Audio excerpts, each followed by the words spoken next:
पुष्टिवर्धनम् उर्वारुकमेव बन्धनः मृत्युर्मोक्षयमामृता। हर हर महादेव।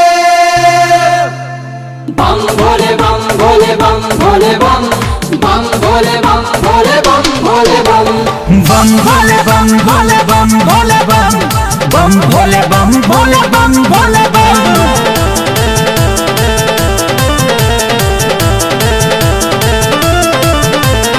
इनके दर पे जो कोई भी आता है बम बम मांगे मुरादे पूरी करके जाता है। ओम नमः शिवाय। अरे इनके दर पे जो कोई भी आता है मांगे मुरादे पूरी करके जाता है।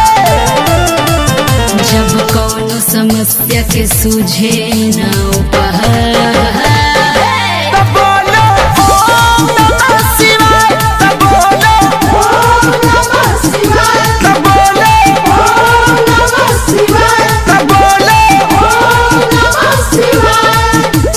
बम बम बम बम बम लहरी बम बम बम बम बम लहरी बम बम बम बम बम लहरी बम बम बम बम बम लहरी।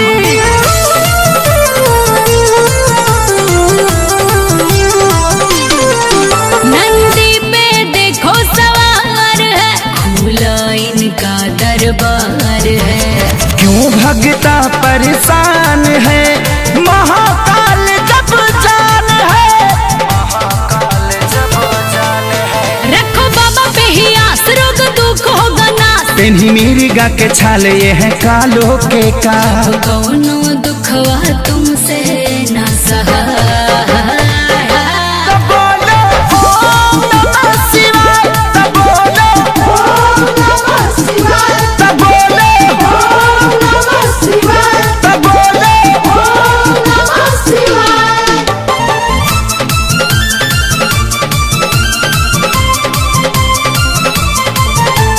जान रहा संसार है शिव ही पालनहार है। सृष्टि के रखवाले हैं ये दिगंबर निराले हैं। ये दिगंबर निराले हैं। सुनो करो विश्वास के सारी प्रकाश। इनकी शक्ति है खास चले मुर्दे में भी सांस। जब कष्ट हो दुनिया में तुमसे जिया ना जाए